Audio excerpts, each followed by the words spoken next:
Have you ever wanted to know how these wings are made from start to finish? Well, I'm going to show you my method today, and I just want to let everyone know that I am not sponsored by any products or software or anything that I'm using in these videos. So let's get started. Hey everyone! I'm going to show you how I make my fairy wings from start to finish. So my first step is drawing a design in Adobe Fresco. And you can use any kind of vector drawing program, but I like Adobe products, so I use Adobe, but you can use whatever you want. And this is just how I do it, and I don't know whether it's right or wrong or whatever, but this is what works for me, and it seems to be okay so far. So you can, the first step is going to be your screen size. You can use your current screen size for your design, and that's what I did with these. And the second thing is you're going to want to, however many panels that you have, like this one has 3 panels, you're going to want to click the plus sign to make a separate layer with a transparent background. I'm going to undo that. But you want to have each of your wing panels on separate layers. And then you're going to want to go here to the vector brushes, and you're going to select a round brush. And then you're going to want to make sure that it's like 3.5 to 4 pixels thick. I think that's pixels. I don't know what that is. I am not really an Adobe, whatever. I'm not good at drawing. I can't draw a stick figure to save my life, but I can kind of halfway draw fairy wings. So that's what we're doing. So like 3.54, and then you draw your design. And I like to hide the layers that I'm not working with, and then I would, if I need to, you would obviously make sure, like, start out your, say I finished this one and I want to draw like the bottom one.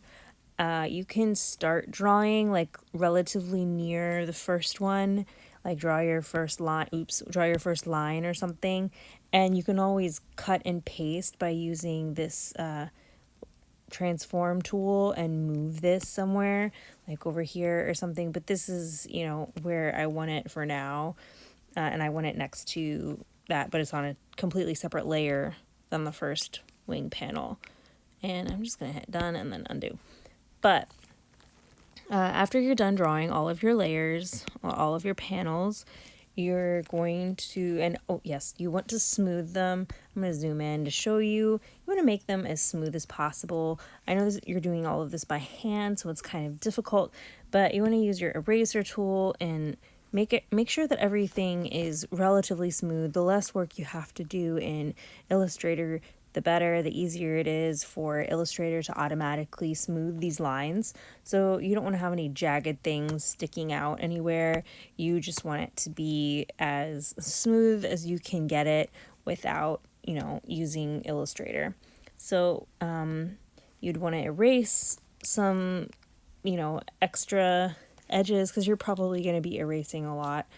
And then you're going to want to, once you have it nice and smooth and it looks good, you're going to want to hide the other layers, and you're going to want to export everything separately. So you're going to want to go here, publish and export as, and then you're going to want to export to PNG and save somewhere that is accessible, so you can import it into Illustrator to smooth everything out in order to be cut on a die cut machine.